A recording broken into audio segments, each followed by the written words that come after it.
Olá pessoal, bom dia, boa tarde, boa noite. Hoje eu vou fazer um experimento relacionado com a quantidade de movimento, né? Então vocês já viram esse conteúdo, eu só vou fazer um experimento, quero que vocês façam umas contas aí, né? Vocês vão usar a equação de quantidade de movimento linear, né? Vocês sabem qual é, já vimos bastante sobre essa equação aí, para calcular qual seria o esforço na base de um recipiente que está recebendo água de cima para baixo, né, no eixo Y. A água está caindo no recipiente, então a água sai na horizontal. E em regime permanente, o esforço na base vai ser maior do que se não tivesse um fluxo de água descendo nesse recipiente, né? A quantidade de movimento da água vai aumentar, vai ocasionar um aumento na reação em Y na base do recipiente. Vou comentar um pouquinho mais, né, na hora de falar sobre o experimento. O que eu vou pedir para vocês? Deixa eu só passar aqui. Eu quero que vocês calculem a massa teórica que deveria mostrar na balança durante o experimento com base no esforço resultante utilizando as equações de conservação da massa e de quantidade de movimento. Então vocês vão usar a equação da conservação da massa, quantidade de movimento e vão ver qual seria a reação teórica na base aonde esse recipiente está apoiado, ok? Então, eu quero que vocês façam um desenho do volume de controle, o que vocês estão considerando como volume de controle, né? O que está saindo na direção X, o que está saindo entrando na direção Y, né? Coloquem todas essas considerações, vocês vão me entregar, assim como no último experimento, um relatóriozinho explicando o passo a passo de vocês, colocando as equações, as considerações, né, as simplificações, ok? A massa teórica, na verdade, aqui que eu estou colocando, não é a massa de água, né? É o que a balança deveria mostrar, porque a balança ela transforma um esforço, uma reação ali, em uma medição de massa, né? Então, vocês vão calcular qual é o esforço da reação que está ocorrendo ali, que está segurando esse recipiente, e converter para o que a balança apontaria como massa, né? Vocês não estão calculando a massa, né? Vocês estão calculando o esforço resultante da massa mais a quantidade de movimento entrando no volume de controle, ok? Vocês vão entender um pouco melhor quando eu explicar o experimento. E obter o cálculo, o erro do calculado com relação ao medido. Então, eu vou colocar no slide os valores medidos e vocês vão calcular e vão colocar o erro de um em relação ao outro. E discorrer um pouquinho sobre colocar uns 3, 4 fatores de erro possíveis. Tem vários fatores, né? Um experimento aqui bem improvisado, só para vocês visualizarem um pouquinho, né, o que é essa quantidade de movimento, como é que ela afeta. Coloquem um pouco algumas fontes possíveis de erro. O que eu posso ter feito ali que poderia ter sido feito melhor, com algum equipamento melhor, de alguma forma mais controlada, certo? Vamos então ao experimento. Então, pessoal, vamos começar com o experimento de quantidade de movimento, né? Como é que a gente vai fazer isso? Eu fiz esse recipiente aqui, que vai ser o nosso volume de controle, né? Então, como vocês podem ver aqui, tem um risco marcando o nível da água, onde ele vai chegar no regime permanente. Eu vou explicar um pouquinho melhor depois, quando a gente estiver colocando água aqui dentro do recipiente. E aqui tem um furo para sair a água, né? A gente vai fazer uma medição do experimento usando a balança. Eu dei uma protegida nela aqui, né, contra a umidade. E vai ver o que ela está marcando. Se eu encher esse recipiente até aqui em cima, fechando essa saída, né, a gente vai ter uma medição da massa d'água, certo? Eu vou ter um esforço na base, uma reação em Y, né, ou o eixo Z, como vocês preferirem, e essa reação em Y vai marcar a massa da balança, né? Eu tenho uma força-peso, vai marcar a massa. O que acontece se eu tiver uma corrente d'água entrando aqui, nesse meu volume de controle, e saindo por esse furo em regime permanente? Esse furo, a orientação que ele está saindo, né, é em X, não é em Y. Então ele não vai influenciar no esforço-reação aqui em Y, mas a água entrando vai. Então, intuitivamente, talvez vocês achem que o que iria marcar em regime permanente com esse nível de água, por estar contido a mesma quantidade de água, iria marcar o mesmo peso, né? A mesma massa. Mas a gente tem esse fluxo chegando, né? Então isso aqui vai marcar um pouco mais. Eu vou ter uma reação segurando esse recipiente um pouco maior, certo? Então vamos dar início ao experimento. Então, inicialmente a gente vai medir a massa de água do recipiente considerando até esse ponto, né? A gente vai desconsiderar a massa do recipiente, vocês vão ver por quê depois. Então eu estou tapando o furo. Deixa eu colocar assim para conseguir fechar.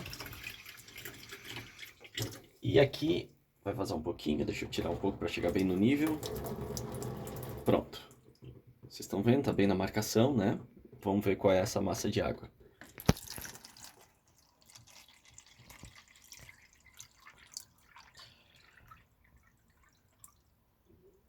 Quase transbordou. 821 gramas. 822, vamos esperar chegar em equilíbrio. 822,5. Então, eu vou colocar isso aí depois no slide para vocês.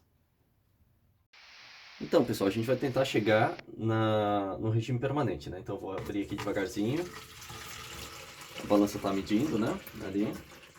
Tem até tentar firmar um pouco mais aqui na base. E eu tenho que chegar numa condição de regime permanente. Vamos ver. Ó, vou aumentar um pouquinho mais o fluxo. A minha intenção é que a água se estabilize naquela linha preta, né? Um pouquinho mais. Pronto. A gente está numa condição de regime permanente, né? Dá até para botar um pouquinho mais aqui, aumentar o fluxo. Perfeito. Vamos ver o que está marcando aqui. Está oscilando bastante, né? Porque tem um pouco de vibração. Vamos ver, 865. Deixa eu tentar chegar numa posição um pouco mais estável. Um pouquinho mais. 865. Às vezes oscila, 870. Depois eu coloco uma média aqui. Eu vou pegar alguns valores e tirar a média para colocar para vocês no slide. Pessoal, eu mantive a mesma vazão. Agora a gente vai medir qual é a vazão máxima, né? Eu zerei a balança com esse recipiente aqui e a gente vai daí calcular o quanto de massa vai encher por tempo, certo? É um experimento bem simples aqui para calcular a vazão máxima. Então deixa eu tirar o recipiente e quando eu colocar eu vou dar start no cronômetro e depois quando eu tirar eu pauso, certo? Então a gente vai fazer só uma vez, o ideal ia ser repetir esse experimento várias vezes para ter uma média da vazão máxima. Vamos lá, 3 e...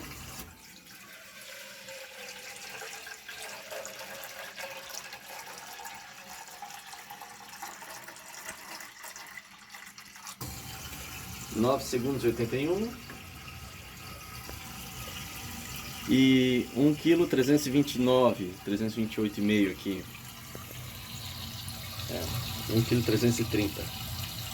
Ok? Eu vou colocar essas informações no slide.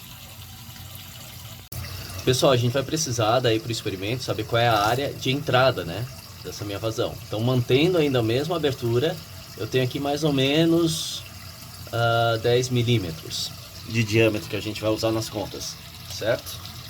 Então, pessoal, vamos repetir o experimento. Agora eu fiz outro corte, né? É outra marcação de nível d'água, um furinho um pouco menor, mais baixo aqui. E eu vou querer que vocês façam a mesma conta duas vezes, para o primeiro experimento e para o segundo experimento, e ver qual é o erro da medição, né? Como eu expliquei no começo. Então vamos lá. Eu vou encher de água até o nível.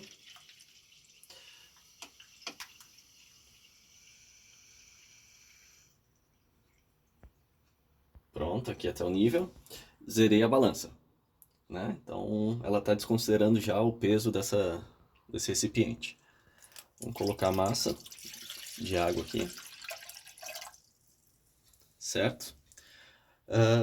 452, 453 gramas. Vou colocar para vocês depois no slide. Vamos então atingir o regime permanente para esse novo recipiente, né? Comecei a encher de água. Um pouco mais, né, para passar do furo.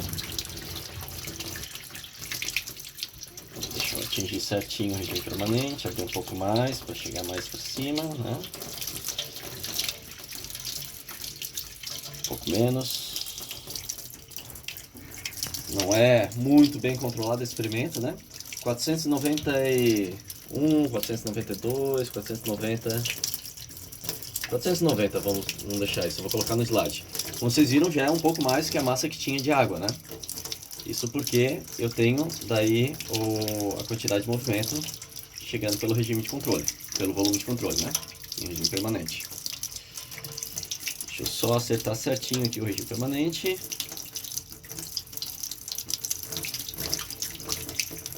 Ele está variando ainda um pouco. Pronto, agora parece que está bem estável. Vou marcar isso aqui. 500 gramas. Pessoal, aqui é aproximadamente 9 milímetros, um pouco menos, a vazão um pouco menor que estava antes. Vamos confirmar isso fazendo uma medição da vazão, certo? Vamos ver se a vazão diminuiu. Mesmo esquema, eu já zerei aqui o recipiente. 3E.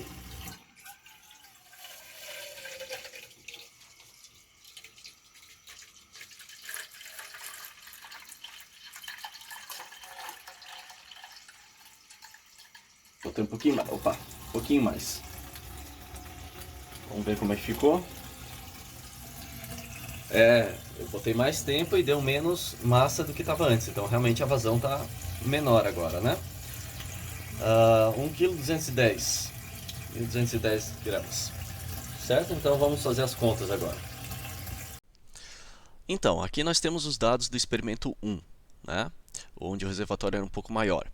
A massa de água até a marcação no pote sem considerar o reservatório, né? Todas as medições, eu não estou levando em consideração a massa do reservatório, porque na medição da balança durante o experimento, ela foi feita já zerando a balança com o reservatório vazio, né? Então ele não leva em consideração a massa do reservatório essa medição. Então, para comparar o calculado com o obtido, então vocês podem desconsiderar a massa do reservatório, certo? E aqui eu coloquei os valores medidos, valores médios, né? Aí bem de olho, pessoal. Se a gente fosse fazer um experimento mais rigoroso, a gente ia ter que fazer várias medições, tirar a média, né? O cálculo da vazão. Essa forma de medição de vazão pode até parecer um pouco simples, né? Mas a gente fez isso não para calibrar, mas para verificar se um medidor de vazão da nossa bancada solar lá no meu projeto de doutorado, se ele estava coerente, se o resultado estava coerente, porque ele era um medidor de vazão de turbina que ele media a vazão através de frequência, ele fazia uma correlação entre a frequência e a vazão. E a gente descobriu, nos primeiros dias de utilização, que ele estava pegando frequência de rádio, frequência local.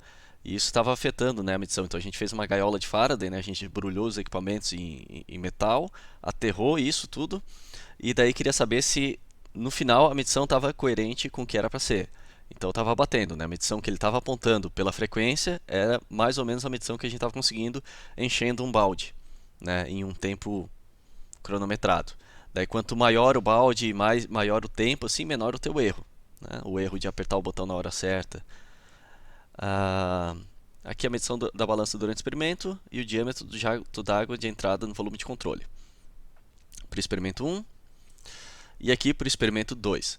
Então esse PowerPoint em PDF, né, ele vai estar disponível para vocês no Moodle. Usem essa folha aqui para chegar na resposta, certo? Então é isso, pessoal. Um abraço e até a próxima.